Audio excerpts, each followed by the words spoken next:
వార్తలే కానీ జర్నలిజం అనేది ఇందులో నేర్చుకుంటూ ఉంటారు. కానీ వాళ్ళ వైపుకి జనాల్ని తీసుకెళ్లేటటువంటి మోటివేషనల్ వార్తలు రాసేటటువంటి వాళ్ళు అందులో 100లో 1 కూడా ఉండరేం. మనం విశాల ఆంధ్రప్రదేశ్ చూసి మనం వెళ్ళి కమ్యూనిస్ట్ పార్టీలోకి చేరుతాం. అదే చంద్రబాబు గారికి అయితే కనుక ఆ వార్తలు చూస్తే ఎవడైనా సరే ఆయన వైపుకి ఆయన చెప్పింది కరెక్ట్ అనిపించేలాగా కవర్ చేయగలిగినటువంటి అద్భుతమైనటువంటి టాలెంటెడ్ టీం ఉంటారు వాటిట్లో.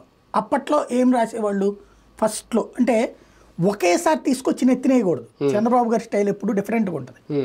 ఒకేసారి ఎప్పుడు నెత్తినేయడు, వ్యూహాత్మకంగా అలవాటు చేస్తాడు.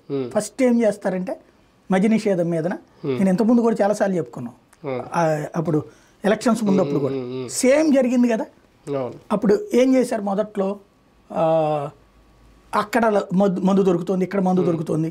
ఇప్పుడు జగన్ ఈ పెడితే కొత్త బ్రాండ్లు దొరకలేదు, అక్కడక్కడ ఇతర రాష్ట్రాల నుంచి పట్టుకొచ్చారు. అందుకని అది ఎత్తేయలేదు జగన్మోహన్ రెడ్డి. కానీ చంద్రబాబు ఏం చేశారు, అట్లా దొరుకుతుంది అనేసి దీని మీద చంద్రబాబు సీరియస్ అయ్యారు, స్పందించారు, రివ్యూ చేశారు. వారానికి ఒకసారి రివ్యూ. సీరియస్ అయ్యారు, కన్నెర చేశారు, కఠినంగా వ్యవహరించమని చెప్పి ఆదేశించారు. ఎందుకు వస్తుందని నిలదీశారు, అధికారితో ఫోన్లో మాట్లాడారు. ఇట్లాగా ఒక 2-3 నెలలు. ఆ తర్వాతన రివ్యూ